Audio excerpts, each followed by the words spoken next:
নমস্কার বন্ধুরা, আমি তনুজা। ইস্যু গল্প শোনাইতে তোমাদের সকলকে স্বাগত জানাই। আজকের গল্প রবীন্দ্রনাথ ঠাকুরের লিপিকা নামক গল্পগ্রন্থের একটি গল্প, সিদ্ধি।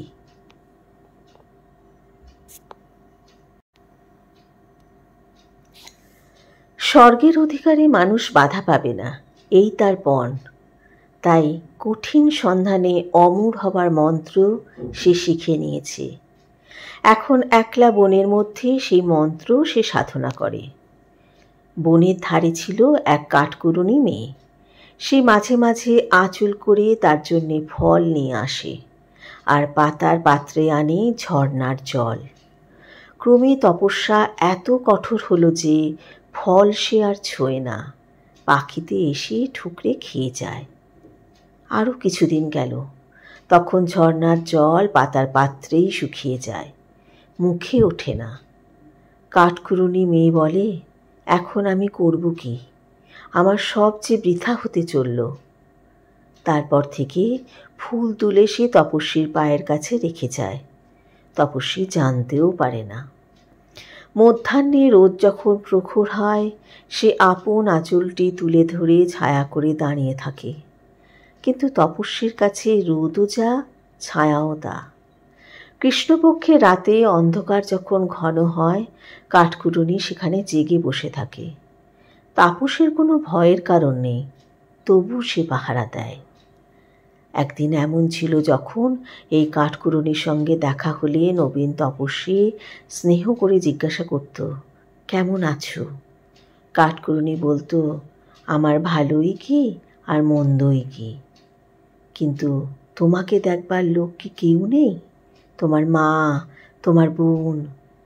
সে বলতো, আছে সবাই, কিন্তু আমাকে দেখে হবে কি? তারা কি আমায় চিরদিন বাঁচিয়ে রাখতে পারবে? কাঠকুড়ুনি বলতো, প্রাণ থাকে না বলেই তো প্রাণের জন্য এত দরদ। তাপস বলতো, আমি খুঁজি চিরদিন বাঁচবার পথ, মানুষকে আমি অমর করব। এই বলে সে কত কি বলে যেত। তার নিজের সঙ্গে নিজের কথা, সে কথার মানে বুঝবে কে? কাঠকুড়ুনি বুঝত না। একদিন আকাশে নব মেঘের ডাকে ময়ূরীর যেমন হয়, তেমনি তার মন ব্যাকুল হয়ে উঠত। তারপরে আরও কিছুদিন যায়। তপস্বী মৌন হয়ে এলো, মেয়েকে কোনো কথা বলে না। তারপরে আরও কিছুদিন যায়। তপস্বীর চোখ বুজে এলো, মেয়েটির দিকে চেয়ে দেখে না। মেয়ের মনে হলো সে আর ওই তাপসের মাঝখানেই যেন তপস্যার লক্ষ যোজন ক্রোশের দূরত্ব। হাজার হাজার বছরেও এতটা বিচ্ছেদ পার হয়ে একটুখানি কাছে আসবার আশা নেই। তা নাইবা রইল আশা। তবু ওর কান্না আসে। মনে মনে বলে, দিনে একবার যদি বলেন কেমন আছো, তাহলে সেই কথাটুকুতেই দিন কেটে যায়। একবেলা যদি একটু ফল আর একটু জল গ্রহণ করেন, তাহলে অন্ন জল ওর নিজের মুখে রোচে। এদিকে ইন্দ্রলোকে খবর পৌঁছল, মানুষ মর্তকে লঙ্ঘন করে স্বর্গ পেতে চায়। এত বড় স্পর্ধা! ইন্দ্র প্রকাশ্যে রাগ দেখালেন, গোপনে ভয় পেলেন। বললেন, দৈত্য স্বর্গ জয় করতে চেয়েছিল বাহুবলে, তার সঙ্গে লড়াই চলেছিল। মানুষ স্বর্গ নিতে চায় দুঃখের বলে, তার কাছে কি হার মানতে হবে? মেনকাকে মহেন্দ্র বললেন, যাও তপস্যা ভঙ্গ করোগে।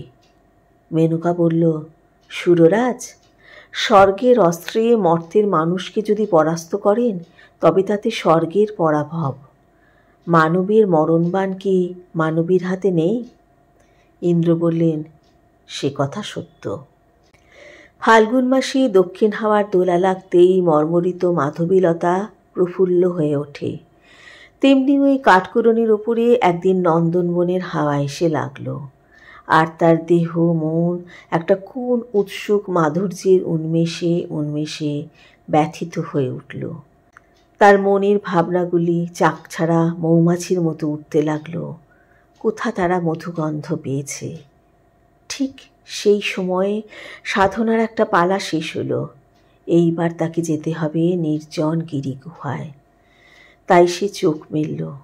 সামনে দেখে সেই কাঠকুড়ুনি মেয়েটি খোঁপায় পড়েছে একটি অশোকের মঞ্জুরি, আর তার গায়ের কাপড়খানি কুসুম্ব ফুলে রং করা।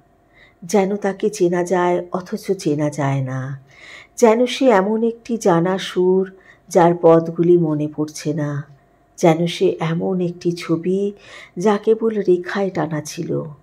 চিত্রকর কোন খেয়ালে কখন এক সময় তাতে রং লাগিয়েছে। তাপস আসন ছেড়ে উঠল, বললে, আমি দূর দেশে যাব। কাঠকুড়ুনি জিজ্ঞাসা করলে, কেন প্রভু? তপস্বী বললে, তপস্যা সম্পূর্ণ করবার জন্যে। কাঠকুড়ুনি হাত জোর করে বললে, দর্শনের পুণ্য হতে আমাকে কেন বঞ্চিত করবে? তপস্বী আবার আসনে বসল, অনেকক্ষণ ভাবল, আর কিছু বলল না। তার অনুরোধ যেমনি রাখা হলো, অমনি মেয়েটির বুকের এক ধার থেকে আর এক ধারে বারে বারে যেন বজ্রসূচি বিঁধতে লাগল। সে ভাবলে, আমি অতি সামান্য, তবু আমার কথায় কেন বাধা ঘটবে? সেই রাতে পাতার বিছানায় একলা জেগে বসে তার নিজেকে নিজের ভয় করতে লাগল। তার পরদিন সকালে সে ফল এনে দাঁড়ালো। তাপস হাত পেতে নিলে, পাতার পাত্রে জল এনে দিতেই তাপস জল পান করলে। সুখে তার মন ভরে উঠল। কিন্তু তারপরে নদীর ধারে শিরীষ গাছের ছায়ায় তার চোখের জল আর থামতে চায় না। কি ভাবলে কি জানি। পরদিন সকালে কাঠকুড়ুনি তাপসকে প্রণাম করে বললে, প্রভু, আশীর্বাদ চাই। তপস্বী জিজ্ঞাসা করলে, কেন? মেয়েটি বললে, আমি বহুদূর দেশে যাব। তপস্বী বললে, যাও, তোমার সাধনা সিদ্ধ হোক। একদিন তপস্যা পূর্ণ হল। ইন্দ্র এসে বললেন, স্বর্গের অধিকার তুমি লাভ করেছ। তপস্বী বললে, তাহলে আর স্বর্গে প্রয়োজন নেই। ইন্দ্র জিজ্ঞাসা করলেন, কি চাও? তপস্বী বললে, এই বনের কাঠকুড়ুনিকে। কেমন লাগলো আজকের গল্প? আমার গল্প শোনার জন্য আন্তরিক ধন্যবাদ জানাই তোমাদের। আমার গল্প পড়া যদি তোমাদের ভালো লেগে থাকে তাহলে আমার চ্যানেলটিকে সাবস্ক্রাইব করে লাইক করে আমার সাথে থেকো, পাশে থেকো। আজকের মতো বিদায়। আবার কোনো দিন নতুন কোনো গল্প নিয়ে তোমাদের সামনে হাজির হব।